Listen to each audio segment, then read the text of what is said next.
নমস্কার বন্ধুরা, আজ আমি আপনাদেরকে রোজ কাস্টার্ড পুডিং করে দেখাবো। তার জন্য আমি প্রথমে হাফ লিটার দুধ নিয়েছি। সেই দুধ থেকে সামান্য একটু দুধ এখানে আমি বার করে নিচ্ছি।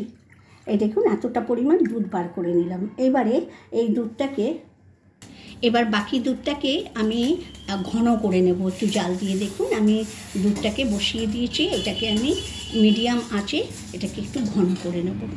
দুধটা এখানে ঘন হতে থাকুক, আমি তার মধ্যে আপনাদেরকে দেখাচ্ছি কি করছি। বন্ধুরা, এই যে দুধটা আছে, এই দুধটাতে আমি প্রথমে 1 চামচ কাস্টার্ড দিচ্ছি, ভ্যানিলা কাস্টার্ড পাউডার 1 চামচ। হাফ কিলো দুধে 1 চামচ খালি ভ্যানিলা কাস্টার্ড লাগবে। এটা আমি রোজ কাস্টার্ড পুডিং করব, তার জন্য খালি 1 চামচ দিলাম। এবার কাস্টার্ড পাউডারটা এতে আমি সুন্দর করে গুলে নিচ্ছি ভালো করে। এবার এতে আমি রোজ সিরাপ দিচ্ছি, এরকম চামচে 1.5 চামচ দেব, আর হাফ চামচ দিয়ে এটাকে ভালো করে আমি গুলিয়ে নিচ্ছি, মিশিয়ে নিলাম ভালো করে। দেখুন, দুধটা অনেকটা ঘন হয়ে এসছে, আর একটু ঘন করব দুধটা। এখানে আমি 1 চিমটি রেড পাউডার মানে রেড কালার নিয়ে নিয়েছি। এই রেড কালার ভেতরে একটু সাদা মানে দুধ দিয়ে দিলে এটা পিঙ্ক কালার হয়ে যাবে। আমি দেখাচ্ছি কীভাবে করছি। এতে আমি দেখুন এই কালারটা দেওয়াতে, সাদা দেওয়াতে, সাদার মধ্যে যদি লাল রং দেওয়া হয় তাহলে ওটা পিঙ্ক কালার হয়ে যায়। দেখুন আমার কি সুন্দর, একটু সামান্য 1 চিমটি রেড কালার দিয়ে আমি পিঙ্ক কালার তৈরি করে নিলাম। দেখুন আমার দুধটা বেশ ঘন হয়ে গেছে। এবারে আমি এইটাকে আস্তে আস্তে এবার স্টিয়ার করতে থাকবো। আর এই ঘোলাটা আমি যে কাস্টার্ড পাউডারটা দুধে ঘুলিয়ে রেখেছিলাম সেটাকে আমি স্টিয়ার করতে করতে, নাহলে লাম্প হয়ে যাবে। এইভাবে আমি স্টিয়ার করে করে পুরোটা দিয়ে দেবো। এখন আঁচটাকে একদম সিম রেখেছি। আর দেখুন আমি 50 গ্রাম চিনি দিচ্ছি। চিনিটা আপনাদের মানে মিষ্টিটা আপনাদের স্বাদ অনুসারে দেবেন। আমি 50 গ্রামই দিচ্ছি। 50 গ্রাম দিলে একদম ঠিক ঠিক মিষ্টিটা হবে। দেখুন এর ঘনত্বটা এরকম হয়ে গেছে। এবারে আমি যেহেতু এটা রোজ কাস্টার্ড পুডিং করছি, তাই 1 চামচ রোজ ওয়াটার দিয়ে দিচ্ছি, 1 ঢাকনা। এবার আমার হয়ে গেছে। এটাতে নাবিয়ে তারপরে আমি এই যে আমি কালারটা করে রেখেছিলাম সেই কালারটা দিচ্ছি। কালারটা দিলে এটা পিঙ্ক কালার, একটা রোজ কালার এসে যাবে। এটাকে একটু ঠান্ডা করে নেব। ঠান্ডা করে তারপরে আমি এটাতে জমাতে দেব। একটু ঠান্ডা করে নিচ্ছি। এবার একটা কাচের বাটিতে আমি এটাকে ঢেলে নিচ্ছি। দেখুন এটাকে আমি এখন ডিপ ফ্রিজে 2.5 থেকে 3 ঘন্টা রাখবো, তাহলে হয়ে যায়। এবার দেখুন এটা কেমন সুন্দর থকথকে একটা হয়েছে।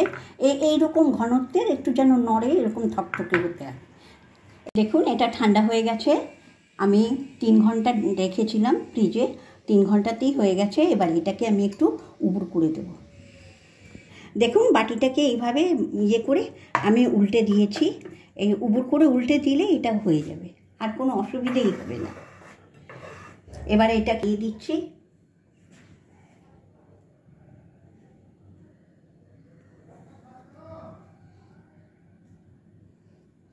ওটা পেস্তার মানে পেস্তাকে করে গুঁড়ো করে এটা দিয়ে দিচ্ছি, দেখতে ভালো লাগবে।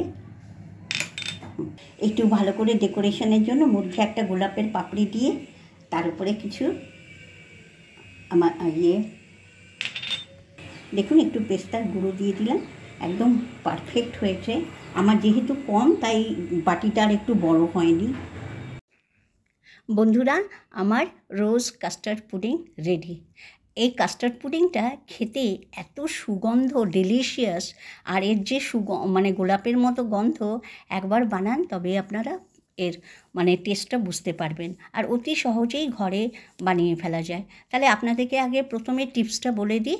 বাড়িতে যদি রোজ সিরাপটা না থাকে তাহলে কোনো প্রবলেম নেই, আপনারা খালি ওই গোলাপ জল দিলেই হয়ে যাবে, আর কিছু লাগবে না।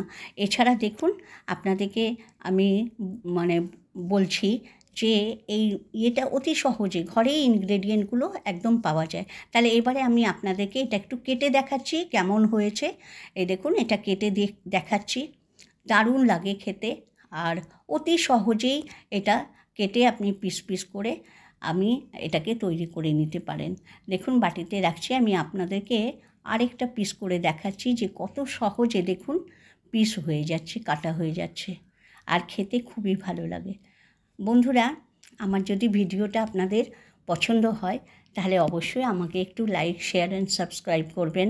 আপনাদের সাপোর্ট আমার প্রচণ্ড দরকার। আপনারা আমার ভিডিওগুলো দেখছেন কিন্তু আমাকে একটু সাপোর্ট করছেন না বন্ধুরা।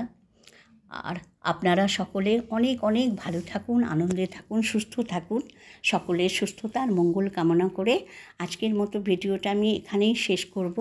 আর আপনাদেরকে আরেকবার যাবার আগে অনুরোধ করব, এই রেসিপিটা অবশ্যই একবার বাড়িতে তৈরি করে সবাইকে অবাক করে দিন, বিশেষ করে বাচ্চাদেরকে